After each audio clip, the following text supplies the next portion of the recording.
Hi guys, welcome to my YouTube channel. Long time no sit down video. Yay! Anyways, today we're talking about the culture shocks that I've experienced in the UK. So I came into the UK September 2023, and these are some of the culture shocks I've experienced so far.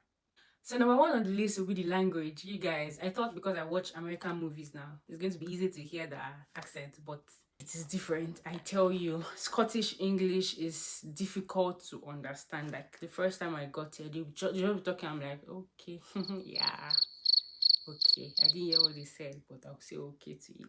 Or if it's very important, you say, they will now repeat and now maybe pick the important word and just try to imagine what they said. It was difficult, but now I think it's gotten better. But that was my first culture shock. Like, so what are they saying? I can't hear you. Please speak slowly. Let me even insert a clip of a Scottish person talking. What work is being done to make sure that this place is more accessible, particularly for some of our colleagues who have a disability? Here. I'm sorry, it must be something to do with my Antipodean background. Could you please repeat the question, because I didn't follow it? Well, very popular today. I'm saying that a number of parliamentary colleagues who have disabilities do find it quite difficult getting around certain parts of the state. Given that we're doing this refurbishment work, what can be done to make sure that those with a disability are able to move around more freely and the place is accessible? You can imagine. My second culture shock will be how to use Google Map. You guys, that thing embarrassed me. When I was in Nigeria, I never had the need to use Google Map, but when I got it, it was like very important. So the first day I went out, entered into the bus, I checked my Google Map. I was sure that I was at the right bus station. I entered inside the bus, I'm checking my Google Map. I just saw that the bus was moving opposite direction, like going this way. My map was supposed to go this way, so it was just going apart. I'm like, what's happening? I had to come down from the bus and I checked back. So apparently I was in the wrong side of the bus station. I was supposed to be by the other side. That's this way, then this one was going this way. Google Map, if you can learn it, please try and learn how to use Google Map, so you'll not be embarrassed, you'll not be asking, please, where is this place? And I say, oh, use the Google Map. Excuse me, I have my Google Map, but I don't understand what they're saying. Okay, so another culture shock could be zebra crossing. Like, I didn't know that I had the right to just cross whenever I see a zebra crossing. Like, the cars automatically just stop when they see someone that is about to cross. But me, I will just stay there. The car will also stop. Both of us looking at each other. The person I see, I'm like, oh, okay. Then I'll cross. I've gotten used to it now, but before, if the person doesn't say I should go, I will stay, because don't come and use can't eat me. I cannot go to the hospital. I cannot have broken bone in this life. Then another one similar to that is, if you want to cross, there's usually this pedestrian button you press and you wait till it turns green for you to walk. All the cars will stop, you walk majestically. So far it's green, you strut. Yeah, that's another culture shock. How can I forget this important culture shock? You guys, the weather. I was scared because naturally I don't like cold. Even Harmattan in Nigeria was a problem for me, so I felt like, how will I survive? The weather here exceeded my expectation. I mean, it was way worse than I thought. Like, how can someone live here? I came in during winter in September, like the heat of winter. Did I just say the heat of winter? The break of winter. They said that wasn't even the highest point of the winter, but that time I came in around 10 degrees. Now 10 degrees is like, oh, thank God, I can even wear this kind of top out with a small jacket. But that time when I first came, 10 degrees was a big deal. I was wearing my winter jacket, hugging it like this, shaking.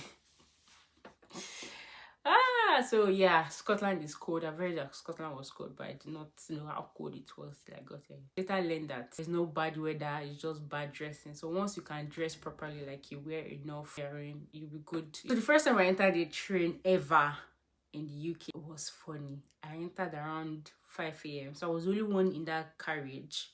Do you get? So when it was time to get out, I faced the other way around instead of me facing the way I came in from. You get? I kept pressing the button because I know that the train leaves almost immediately, like 1 minute after it opens, it closes and goes. I kept pressing.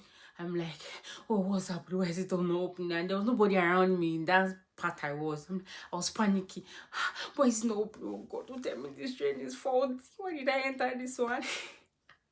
I was supposed to just turn and press the other side, like the other button. So I saw that I could go to the next compartment. So I opened the door, went to the next compartment, and I saw someone. And I said, the train is not opening. Like, what do you mean it's not opening? Have you tried did you try this one? I'm like, oh, I even forgot that there was another door. I don't know. I just thought it was one way. You guys, they were confused. Like, how will you not know how to open the train? It's funny, but that day wasn't funny. See, I was pressed like this. Saying sorry is a big deal here. You cannot just not be wrong and say, oh, sorry that what, like, you know, in Nigeria will say, oh, sorry, can you help me with this? Oh, sorry, did you say that? Once you say sorry, it means you're admitting that you have done something wrong. So I've learned to not say sorry. I'd rather say excuse me or pardon. You said, don't say sorry. Or even though person falls, don't say sorry. They say, it's not your fault, it's my fault. Oh, it's not your fault, it's my fault, I fell. Don't just ever say sorry unnecessarily. It's like it annoys them. Like, why are you saying sorry? It's not your fault. Don't say sorry. I don't know what number this is, but people here are very time conscious. I mean, their 4 p.m. is their 4 p.m. If you're supposed to get to the train station, like this train is moving by 4 p.m. and you get there 4:01, the door would have closed and they have moved. Like you get there and they're moving. Like, Jesus, you didn't see me, you cannot wait for me. Or the boss will see you running, almost getting there, and the boss is going. They don't care. They have the right to move on. So far, you don't meet that exact time, like you saw on your app that this bus is coming by this time or is leaving by this time. There's no African time. At the time that you used to be late, like you like to be late naturally. Not that you like to be late, but because me too, I used to be late sometimes, you know, in Nigeria. But here, if you're even late for work, like you miss your bus, the next bus is another 15 minutes. That means you're 15 minutes late to work. And they're looking at you like, nah, that's not possible. In fact, they just assume that you're no longer coming by that time, except you call ahead that, oh, you'll be late. But if you walk in 15 minutes after everybody have resumed without prior notice, it's like, what are you doing? Doesn't make sense. Yeah, I noticed that there are toilets inside some of the buses, like buses that travel long distance. That time I was shuffling between Aberdeen and Glasgow. I noticed that there was a toilet in each bus. Like, how is there a toilet in a bus? When I first got it was a big deal. Like, won't the bus be smelly? But nah, it doesn't smell. But actually, I've entered the one that was smelling because they had used and overused it, and it was in the midnight around 2 a.m. So it was bad. Okay, so I noticed that when you go to the mall, like when you go to any shop, they don't pack your load for you inside the nylon. They're just going to be looking at you like this, and you'll be the one to buy the nylon. Like, they'll ask you, do you need a bag? You say yes. They'll add the amount of the bag to your bill. Then they'll give you the bag, or they'll place it on your stuff. Then you'll be the one to pack. It's not like they're doing anything. They're not sending to another customer. They'll just wait. Other customers will be in line looking at you or whatever. Then you just pack your load and go. So what I do most times is I just take my bag, like, because I bought the previous one and it's still at home. So why am I buying another one? I don't put inside my school bag or any bag I carry.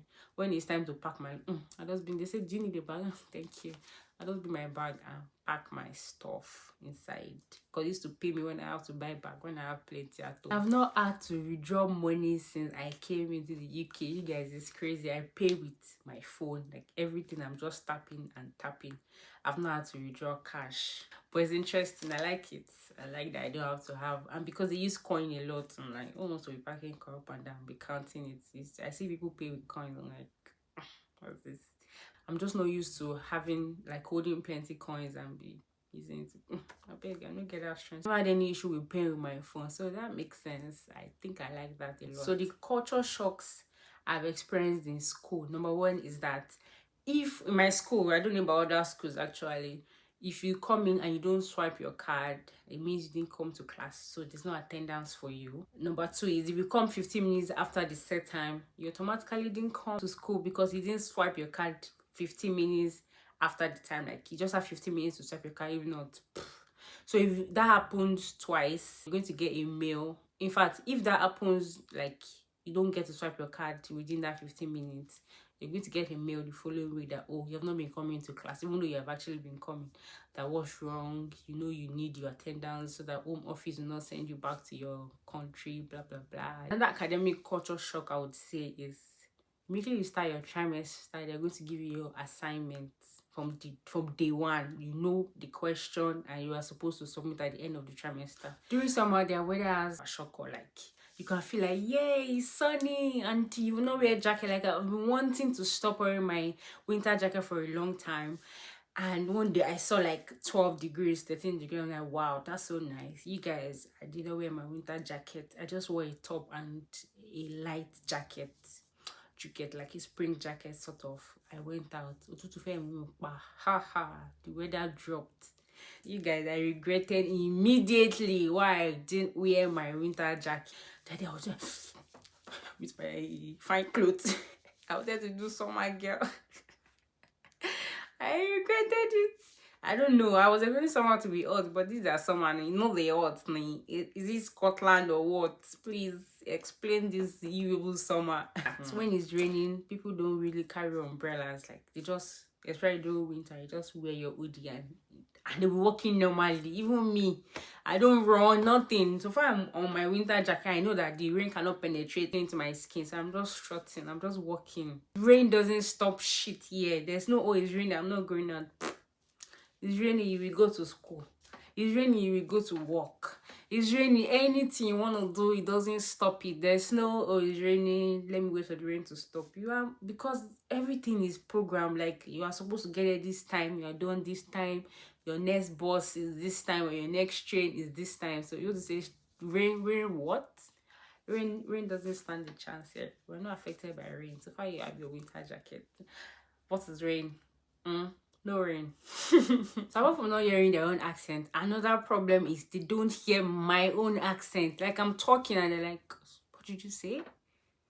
Beat that? What did you just say? Ah, Jesus, you know how to start talking slowly so they can hear you. I want to have Scottish accent, you know. Not just for the fastness of it, so that we can communicate better. They don't hear my own accent too. And it's not as if I speak badly, but they just find it difficult because they all speak British English that is a bit close to our own, a little bit close to ours. Their own Scottish, so I get to repeat it and I say, oh, yeah. You don't understand, I don't understand. Sometimes I don't even want to talk. Just epic. Just leave me. Don't, and they like asking questions. Yeah. But another thing that people who have had several encounters with Nigerians or with Africans, they tend to tone down their accents a bit so that I can hear them. I don't know, because they understand that their own, like, talking fast and the way they talk might be difficult for me to understand. So they reduce it a bit and they hear me better when I talk than people that don't really have encounters with Africans. Okay guys, so this brings us to the end of this video. I hope you have enjoyed it. If you have any other culture shock that you have experienced as an immigrant, as an international student, please do it to put it in the comment section so that we can all see and learn and laugh, because I know they are funny. Yeah, thank you. Make sure you subscribe if you have not yet, and I will see you in my next video. Bye.